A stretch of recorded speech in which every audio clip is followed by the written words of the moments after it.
Hey guys! Welcome to my YouTube channel. ఎలా ఉన్నారు మీరు? నేను చాలా బాగున్నాను. ఈవినింగ్ అయితే చాలు చలి చంపేస్తుంది గదా! సో, ఇలాంటి కూల్ వెదర్‌లో నాకు ఏదైనా వేడిగా చేసుకొని తినాలనిపించింది.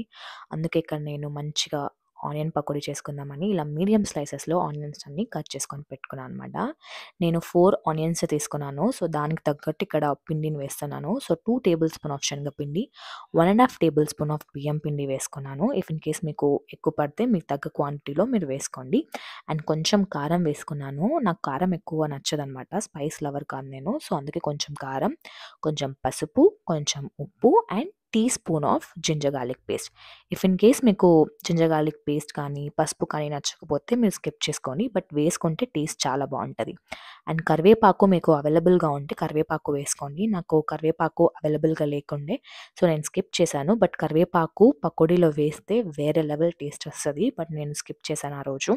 సో, చూస్తున్నారు కదా! ఇలా ఆనియన్స్‌ని బ్రేక్ చేసుకుంటూ మనం పకోడీని మొత్తం మిక్స్ చేసుకోవాలి. సో, ముందే వాటర్ వేయొద్దు. ఎందుకంటే మనం ఆనియన్స్‌లోనే వాటర్ ఉంటది. సో, మనం ఇలా ఆనియన్స్‌ని బ్రేక్ చేసుకుంటూ ఆనియన్స్‌లో ఉన్న మాయిశ్చర్‌తోనే ఈ పకోడీని మంచిగా మిక్స్ చేసి పెట్టుకోవాలి.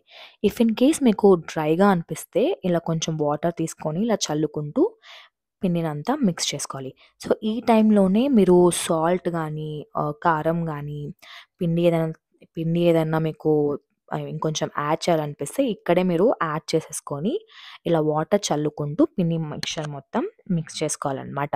సో, బియ్యం పిండి వేస్తేనే పకోడీ టేస్ట్ చాలా క్రిస్పీగా, టేస్టీగా బావుంటది. సో, ఇఫ్ ఇన్ కేస్ మీ దగ్గర బియ్యం పిండి లేకపోతే మిక్సీలో వేసుకొని ఆ పిండిని కూడా మీరిక్కడ యూజ్ చేసుకోవచ్చు. సో, చూస్తున్నారు కదా! ఈ కన్సిస్టెన్సీలో నేను పిండిని మొత్తం కలిపేసుకొని పెట్టేసుకున్నా అనమాట.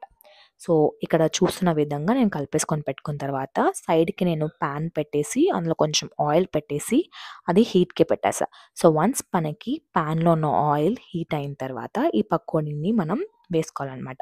సో, నేను చూసారు కదా! స్ట్రీట్ స్టైల్‌లో నేను ట్రై చేశాను. బట్ ఆఫ్‌కోర్స్ నాకు రాలేదనమాట. సో, నాకు ఎలా అనిపిస్తే అలా వేసేసుకున్నాను. సో, ఇక్కడ మీరేంటంటే అన్నీ ఒకటేసారి ఇట్లా ఏసేసుకోవద్దనమాట. కొంచెం గ్యాప్ ఇవ్వాలి. మనం స్పేస్ ఇవ్వాలి ఆయిల్‌లో ఏసేటప్పుడు.